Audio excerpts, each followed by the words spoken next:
And good evening, everyone. Good evening. Welcome back to Women Who Rock the World, my podcast. My Like, podcast about women. Hey there, women. you're live, guys. Women in music. You guys are live. You guys are live. See, but that's the beauty of live. And Oh my goodness. together with us tonight. Well, tonight for Europe, we have Madam Mayhem. And everybody else in my house. How are you? Good. How are you? I'm good. I'm good. I'm awesome. I'm awesome. Thanks for being here with us tonight. It's been a minute. Last time we connected was 2021, Hmm. if I'm not mistaken, for Online Female Fest. Yes. You performed there. It was an awesome electric set. What's been going on in the last several years? Well, I will say that was so much fun for us to do, by the way. So thank you for having us for that. That was like a really great time. We loved rocking out. We actually did it from here. So You that's really remember? cool. Mhm. Yes. And it was just a lot of fun to do. So thanks for having us on that. You're welcome. It was Awesome. pleasure. Pleasure. Yeah, and I'm pretty sure I was, like, extremely pregnant for that one as well. You So, were pregnant. I don't know yeah, extremely, but you were pregnant. Yeah. yeah, yeah, so a lot's happened, since then, but with the band, still making music. We've released a bunch of music since then. We've been fortunate enough to play some really cool festivals since the world kind of opened back up again after, that festival. And we're the band and I are still, grinding, and we just released a new single last week. And so yeah, we're just still pushing through, getting by, rocking out. Yeah. Yeah. What about the new? Let's start from kind of the bottom in a way. The your latest single. Hmm. When I mean, I know it was just released, and um, when did you conceive it? I mean, how does it usually happen? Like, do you write a bunch of songs and then pick out the singles, or do you think of an album and then you pick singles?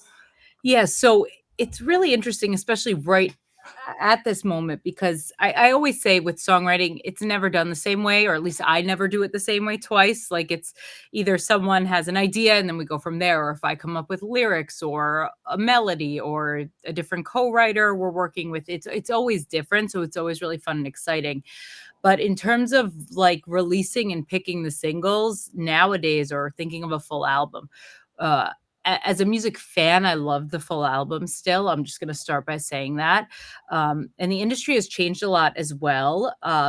Some for better, some for worse, which I think is always the case with everything. But now the biggest thing that the industry wants is, single, single, single every 6 to 8 weeks. This is this. And they don't really care about the album. But as a music fan, I feel you want that, right? You want the cohesive project. So we are doing a bit of both. So right now we're releasing some singles, and then we will be at the end of it putting out an album. Hmm. And then as this was actually happening, I was in the studio the other day, 2 days ago to be exact, and we're already writing new stuff. So there's more that's happening. So this is actually like, for the first time in a long time, this is the most amount of music that's ever come out of us, like in terms of a writing and recording and releasing situation in a long time. Normally, we used to do it as, here are the songs for the album. The album is done. Now we will pick the single. Now we will do that. And now everything is just kind of all happening at the same time.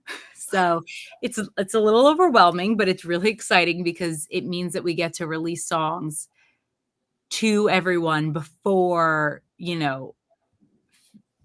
picking the end date for the release of the album, so that we're not kind of holding everything up. So it's great. It's really cool that we get to do it like that right now. But yeah, so we released this single last week, Kill You First. But this song was actually written, I would say, over a year ago. Um, Maybe even two. I don't even know. But I went down to Nashville to work with a dear friend of mine, Zach Malloy, and one of his writing partners, Blair Daly, and another wonderful dude, Kyle Odell. They were actually the co-writers that helped me write and produce Head Case as well, which was a big single for us last year.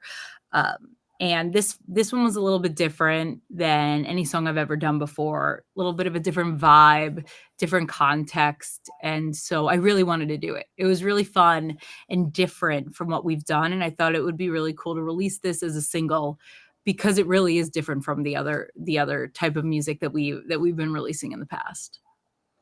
Awesome. Yeah. You, when you were talking about releasing singles, the music, the standard right now is they recommend, they as in labels and everyone else in the industry, Yeah. they recommend you release music every 6 weeks, Right. which is something that unless I miss something, it's not what you've been doing. Um, and I agree with that, by the way. By the way, but have you ever considered doing that? So And if we're gonna try. So I think because we do currently have so much music that we've recorded, completed already, like there's a lot of songs that are already done, and there are a lot of songs that we are simultaneously creating, so they will be done soon.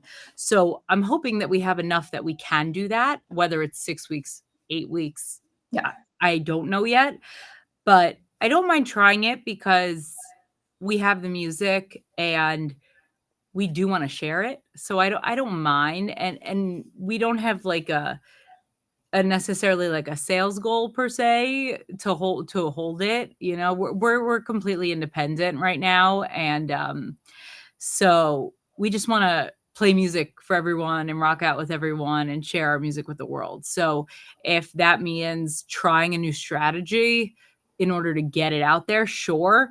Do I think it makes any sense? Personally, from an artist, no, that's a lot of pressure and like the need to have algorithms check you and content and blah blah. Like I'm a musician, I'm the lead singer of a rock band. I love to be on stage and I love to perform live and I love to rock out.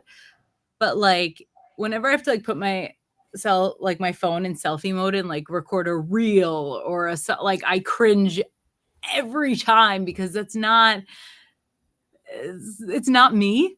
Like, mhm. it's not like I am a performer and I'm a musician and I love to relate to, fellow rock and music lovers, and I love talking to people, but, like, I'm always like, "No one cares if I'm brushing my teeth right now, like, I don't need to show this, like, who cares?" Like, it's a little awkward the way that the world has been demanding artists to do certain things, especially independent artists. I feel like already established artists or bigger artists can kind of get away with whatever they want, which I'm very envious of because I would just like to make music and play live shows forever and just be done with it. But But I'm going to tell you a secret. It's mm, not like that, even for huge artists. right, Because then you have labels and they right, demand a certain thing. And if that's fair. you have to release an album like in, I don't know, a year, and then Yeah. you have the inspiration and you have to do it. So I guess, Yeah, it's crazy, but we do have the inspiration right now, which is awesome, and we do have the songs kind of flowing out. So, I think now more than ever, especially since we are independent and we did just sign with the new distributor, which I'm very excited about for digital. So I'm excited to give them songs to place, but, I mean, now's as good a time as any since no one's really telling us what to do at this point, and we might as well try new things. So, absolutely. Yeah. yeah. What's your relationship with numbers? Talking about like algorithm and numbers on Spotify, numbers on social media. What's your relationship with all of this? My personal relationship is Of course. I hate it all, and I think it is ridiculous. It's like it's a popularity contest that isn't real. It's not real. It's not real life. Like, sometimes it is. Like, sometimes it translates to ticket sales, so if someone's looking, fine. But also a lot of times it's not. And so and I don't like numbers in general. It's just not my thing. That's not my thing. So like all the algorithms and all this stuff, it's just like I just want to make music and I just want to Mhm. put it out. And if anyone relates to it, awesome. You want to hear a great live band? Come see us rock out. Fun. We love to hang. But like, Yeah, it's a love-hate for sure, because obviously if something does well, you get excited, and that means that people are really responding to it. But at the same time, you don't know what's real and what's not half the time because of whatever the algorithms change. I don't even know what it means half the time when they're like, "The algorithm, the algorithm." I'm like, "Yeah, but if it's something different from last week, then yeah, I'm not the person for it. I'm not the expert." Do you ever feel pressure to create content, whether it's music, a video or stuff for social media, Absolutely. because of numbers and because there's people there, and that if you disappear for like a month, maybe they're not going to be there, or then the algorithm is going to be effed up, and then you just have to be back to square one, with social media, of course. That's exactly how I feel. And that's exactly what we've been told as well as a band. Like, um, you got to keep bringing out content, and that's why the music has to go so quickly. And I think that's why, like, now that we have a bunch of songs already done and ready to go, I think the pressure's a little bit more off on the consistent releases, but we're still creating more. And if we love what we just created yesterday more than what we're about to release, then I get all, anxious and stressed about it, because I'm like, wait, we should, but this one's not ready yet, but this one's due in a week, and so it is a little weird. And with the content, 100%. I mean, when I was pregnant with my second kid, it was really hard because there was this pressure, and we were in between a lot of representation. We kind of decided to just at that point make sure we were independent for a while, just to kind of like stay true to us for at the time being at that time. And like, I was about to have a kid, and I was like going through a content schedule, and I was like, okay, I can like make sure that you can get this thing. It'll just be my face, and don't worry, like, I'm going into labor, but I will mess it. I remember I was on my way to the hospital, and I was like, if I don't submit this content by this time, then I'm going to be out of commission for a few days, and I'm going to mess up whatever algorithm mattered at that time. And then I sat back, I was like, "This is ridiculous." Like like, this should not be a priority for anybody when life events are happening. Um, so yes, the pressure is there for sure. But now Uh, a bit less, as you yes, said. yes, the pressure is definitely there. Well, in fact, it's interesting, what you say, that now that the pressure is less, or a little bit less, to create content, you guys are more prolific, like in writing music and stuff. So I Yeah. think there's a connection, because it's still, maybe you think like, okay, it's always about creating, whether it's stuff for social media, but I think it's almost like using a different part of the brain in a Mhm. way. I mean, I don't know if that's really the case, but because creating content for social media is one thing. Creating music, it's kind of like going into a different atmosphere, and it almost like, mm, it's more inward. I Yes. feel like writing music, while stuff content for social media is more outward, and and just putting stuff out there for the world. Absolutely. I mean, we write songs because of what we're feeling, and it's therapeutic for us just as much as anything else, and we truly genuinely enjoy it. Um, as much as I love scrolling through really funny reels that I can send to people, and whatever cool content's happening at the time, if there's that pressure that, "Oh, no, I haven't recorded doing something that I think other people will like," or some announcement within a certain amount of time, or if I didn't put eyeliner on that day, whatever it is, it's a totally different feeling. And that's more of the job part that's not as fun as, of course, the passion of writing and creating the music. Absolutely. Yeah. Yeah. You mentioned, about being pregnant Oh, and yes. oh yeah. Ah, Was it fun? no. No.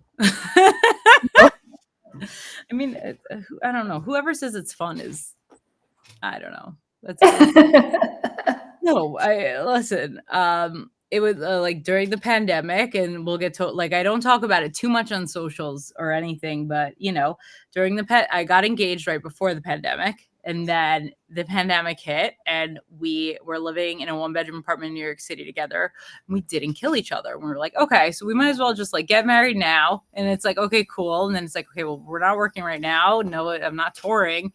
Do we wait to have kids an hour later? And it was like, well, when the world opened up again, I want to be out on the road. So it's like, all right, let's just do let's just do it now. So, and we are was one of the the plan. fortunate ones. Yeah. We're one of the fortunate ones that we were able to do that. I Yeah. know it's that's not the case for everybody, and I appreciate that, and I'm very grateful for that we were able to do that. I'm not taking that for granted in any way. But no, being pregnant's not fun at all. Like, I'm not gonna lie. Like, it is a blessing, but also it sucks at the same time. Yeah, So you wish like, okay, 9 months is a lot. So like, okay, I get pregnant and then the rest, like I'm not pregnant and then the baby's born. yeah, and then you have baby. And I will tell you, I think also with the music industry, which I know it's starting to change, and I'm so happy about that. But also in the rock world, I'll be honest, I will call my, genre out. Like, the second people found out that I was married and pregnant, or now I have 2 kids, I felt like I was being treated differently, and it was Really? wild. And not by everyone, but But like from fans or well, people in the industry? yeah, I mean, I bring it up sometimes to fans, but there are also fans that I feel like if they're not watching this, they definitely won't know, but even now they do. Um, but like I don't talk about it too much on that side, so there are fans that might just come out to a show and not really know any of that, which is fine, but I'm also not hiding it. But some industry stuff too, like some people are cool with it because again, I'm not changing my work ethic, my voice hasn't changed, you know, uh, obviously my family is my number one priority, but I did have a number one priority and a different kind of baby since I was 2 years old, which is music and performing. And this is all I've ever wanted to do. There was never a backup plan. This has been my life for forever. And so that's not just going to stop. And that drive and that need to do this doesn't stop just because of that. But I do feel like some of the industry was like looking at me a different way, and it was weird. And I didn't like it because I was doing my best to balance, and I still am, to balance both, drop the kids off at school, but then get to the studio and do my job.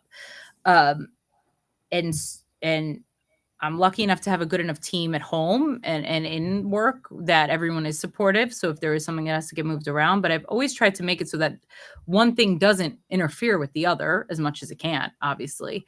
Um, but for some reason, some people still don't see it like that. And as soon as they know that, they're like, oh, like the contact is a little bit less, the communication's a little bit less. And it's just weird because you know how many dudes have kids? Who cares?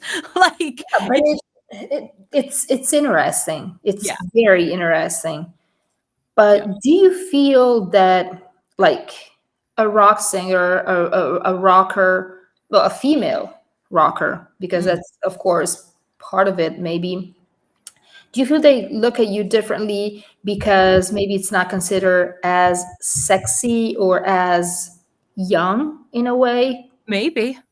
I'm sure some of it is that for sure. I mean, it could be anything, but yeah, sure. Why not? Yeah, I'm sure people are like, So there's still oh, the stigma, out there. yeah, she's past that now. It's like, dude, no, it's just, yeah, it is pretty ridiculous. The way that it's viewed, especially from a woman versus a guy, like in the same industry, even in the same band, like it is wild. It's wild. There's definitely still a double standard. I don't know if it will ever go away, at least not in my lifetime, but I will still continue to fight for, my place in this industry and in music, because when the bands and I do get on stage and we do perform and we do connect with our fans, it's everything. It's the most amazing feeling in the world, and there's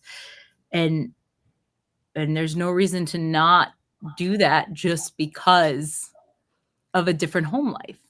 It's to me, I don't get the difference, but to other people, who knows? But Yeah, well, and also because it's um you grow as a human being, as a woman, together with your audience. yeah, They might have kids as well, and it's like it's just something that actually makes you more relatable. in a Right. way, to a lot of people. But I feel that probably, and that's why is something in the industry, because they feel they have to sell, the act. It's like, okay, is she still considered sexy, even if she's a mom? Is Right. she still considered approachable? Right. Which is something, definitely something that men cannot understand. Like male performer, I don't Correct. think can understand this. Being a For female sure. performer and the fact that you need to be more approachable. Yeah. Then, of course, if you have kids, because you can have a boyfriend, you can even have a husband, but of course, the kids, it's something that, like, okay, she's really, staying with this guy. Like, no hope, sorry, everybody. But But yeah, it's wild, though. It is so wild that's even a thing. But stuff it is. is I feel it, I hear about it. Stuff is changing, but it's, of course, still slow. In a way, though, us as women, we have a, the power, to keep going with our lives and do the stuff that we want to do, and take things, analyze in a way things, and decide who we want to work with. And if they don't want to work with you, for instance, because you have kids, Yeah. then, well, you choose who you work with as well, Yeah. you And know honestly, for people who don't wanna, call or reach out anymore or whatever it is because of that, then maybe they weren't the right people to be dealing with in the first place, and I didn't realize that at the time, like, I'm realizing it now, and I'm like, "Oh, okay, so it had nothing to do with my voice, it had nothing to do with my talent," you know what I mean? So, Mhm, mhm, it mhm. ends up being better in the end, but it is still extremely frustrating at It the same is. time. It Yeah. is. But sometimes even, I have kind of like an interesting story on this. There's no. It's more of a story. There's no like answer, to what I'm about to Right. say. As a manager, I started working with a singer, and 2 3 weeks into our contract, it was a short-term contract. And then, like, we're gonna see, if we work well together. She almost in shame told me that she got pregnant. It was Right. not planned. And I told her, like, well, are you okay? It's something like, oh, yeah, my boyfriend is very supportive. Great. Mhm. So, but I felt there was something off. And then I told her, like, what is it? And she was like, do you still want to work with me? Mhm. And I was like, um, yes. Of course, there's a difference now. We have to sit down and plan. Right. We were planning on different things. But as a woman, I understand, and, but I mean, even a dude should understand it. But anyway, Yeah. let's plan it. And okay, what month is this now? Like, Right. and like 9 months. Okay, you first pregnancy, so you're not going to be able to know when you can perform, when you're going to feel good, if you're going to feel good, during your pregnancy. I heard, Right. it's different for everyone, but I think we can kind of guess and then adjust based on it. Mhm. And she was very surprised that I understood. And she kept repeating, like, I understand, if you don't want to work with me anymore. Right. I understand. Like, okay, if you don't want to Yeah. work together, like, but it's, for me, it's not an issue. We just have to plan. So, Right, and it's interesting, that it's like us as women almost have this kind of shame in a mhm. way, women in the industry, of course, kind of shame in a way of like, okay, what's going to happen now? Yeah. Am I allowed, to get pregnant and have kids? Yeah, I mean, it's a real thing. I remember earlier on in my career, not recently at all, but way before I even thought about any of that, um, I would be asked that by, like, in a label like, a potential label meeting or a management meeting. Like, "Hey, are you in a relationship? Are you planning on having kids anytime soon?" And then I was, like, in my early 20s, and I was like, No, not even a little bit, like, this is not even a thought in my head, and, like, "Don't worry," but also, like, now thinking back, I'm like, "It's none of their business," like, Mhm. that should not be a question in I get it if, like, "Hey, we're going on tour, are you gonna" that's a Try different not to get thing. pregnant. Yeah, like, try to, like, make the tour Yeah. Yeah, fine. yeah, it's planning. Yeah, but, like but, yeah, I do remember a lot of and then obviously all the other normal, comments that, don't need to be mentioned in those situations, but, like, no, it's happened. But, like, now it's, like, kinda too late now, guys, so take what you can take it or leave it. This is it. The kids are out, so And talking about that, the kids are out. yes, How they are out. it's totally doable and feasible to be in music and have kids. Um, sure, it has its difficulties, but like, how do you? What change in your schedule, like daily schedule, or when you go on tour? What do you do? I mean, how do you manage everything? Yeah, I mean, I'm still figuring it out. I don't think there's one answer for this. But yeah, basically, I used to jump up for every single opportunity and say yes, no matter what, even if it was like the worst idea ever to do whatever that opportunity was.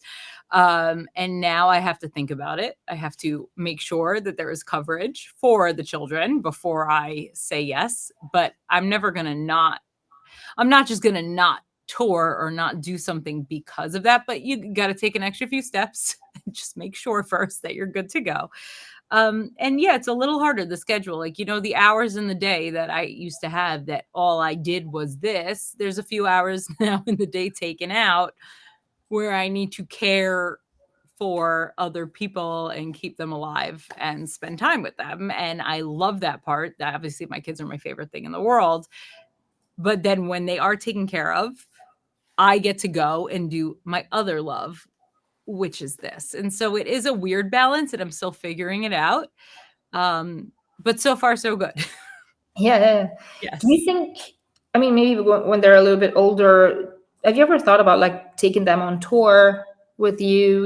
Is it something? Because I spoke with, even for this podcast, I spoke with like another musician and mom, and of course, and not now when they're little school, they're it's a thing, but um, have you ever maybe thought about this, or maybe I'm making you think about it now? No, I think it honestly depends on the situation, right? Like a lot of the tours that we've done recently aren't no kids like, no. No way. Also, like, the logistics, right? Like, sometimes we're in a tour bus, sometimes it's a bus share with another band, you're not putting your kids on, like and then sometimes it's just us in a van, like, all for all there's so many different logistics. Also, probably I wouldn't be able to focus on because we're a fully independent band, half the time I'm either if we don't have a tour manager on a certain tour, I'm doing it. I'm our merch girl all the time. So if anyone wants to see me after a show, all you got to do is come to the merch table because there I am, straight from the stage onto there. So a lot of the jobs, it's not just the show, at least in this stage in our career. And so I don't know how that would ever make sense, but they have seen a show before, which is wild because I don't know if they're way too young to, they're not going to remember it. But we did play a show close enough to home. And for some crazy reason, it was early enough in the evening. And I don't know how that happened, but it happened magically. And I was like, this is my only chance to bring them to a show. Let's go. And so I had like half of my family there. And like we hired like our nanny to be like, okay, sorry, you have to go to this rock show. I'm sure this isn't your thing, but you're gonna have to come. You're gonna have to watch this. Here are some earplugs and headphones. These are my kids. They were obviously in protective gear. I saw them before the show. They saw the show and they went straight home and went to bed. And I was like, okay, cool. They've seen a show. So now that How pressure. old are they now? One is 3, almost 3 and a half, and the other one is going to be 2 in a few months. So did they ask, especially the oldest, did he tell you like the day after, like, Mom, was that you on stage? Yes, and he wanted to be on the stage, and he knows all the words to Headcase, my song Headcase, which is really funny because a 3-year-old singing those lyrics is wild. But so he was singing in the crowd. It was really cute. The other one had no idea what was going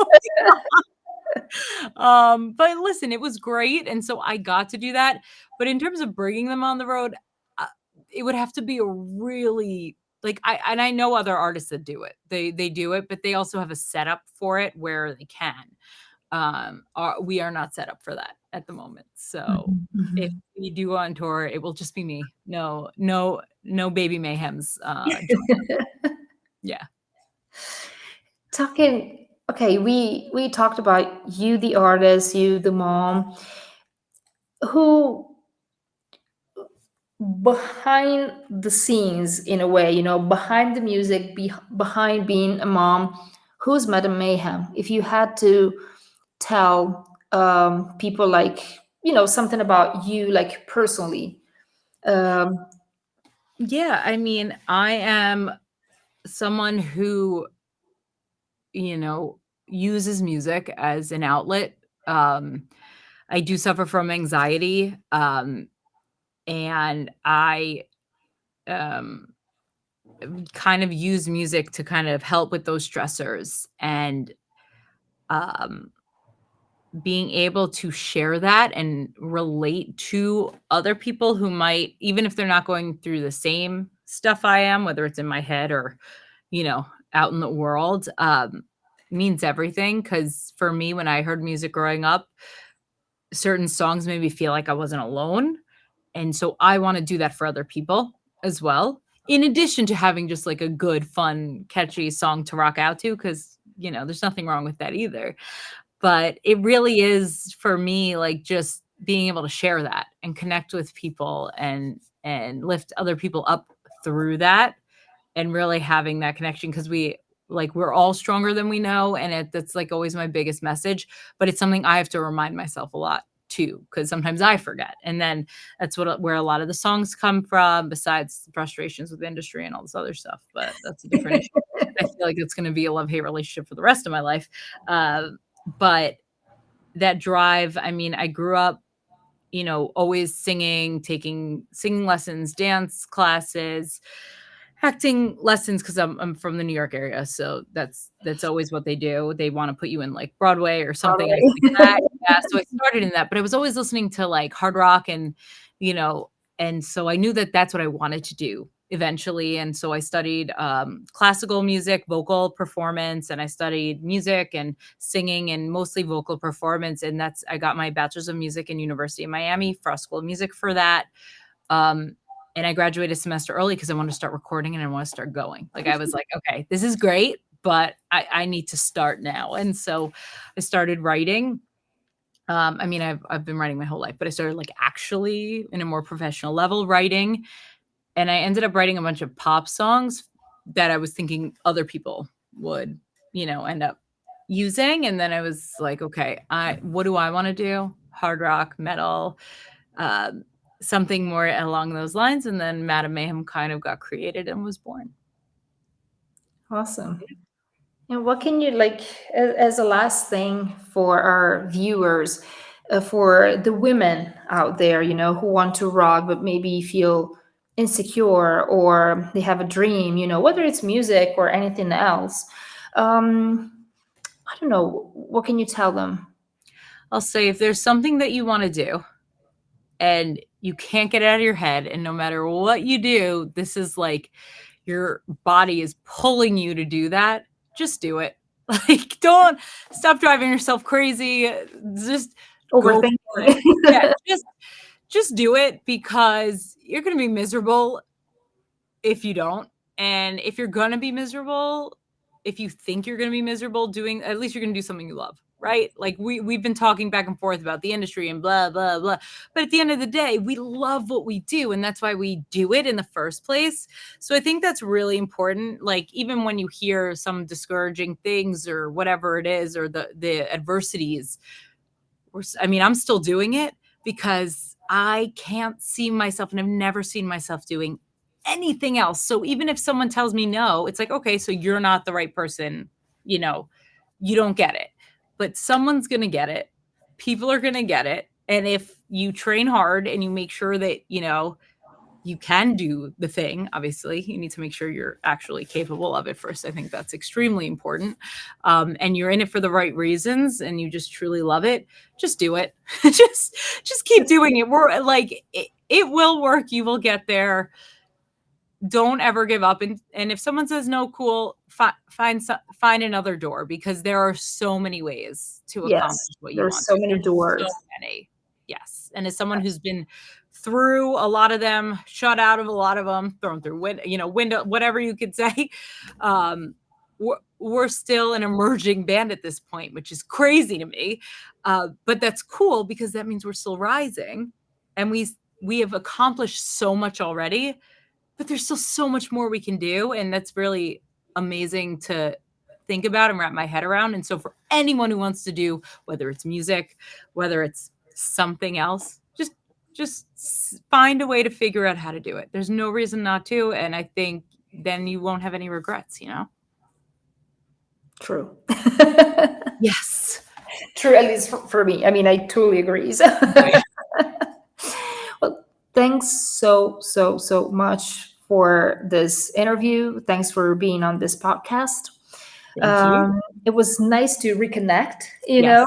virtually. Yes, definitely. We're gonna meet in person someday. We need to figure that out for I'm sure. coming. I'm coming to the US, but not on your side. Uh, So yeah, totally West Coast. But you never we'll know. figure it out. We'll We'll figure it figure out. it out someday for sure. Yeah. But thanks again. Thanks Thank so you. This much. was fun. Bye.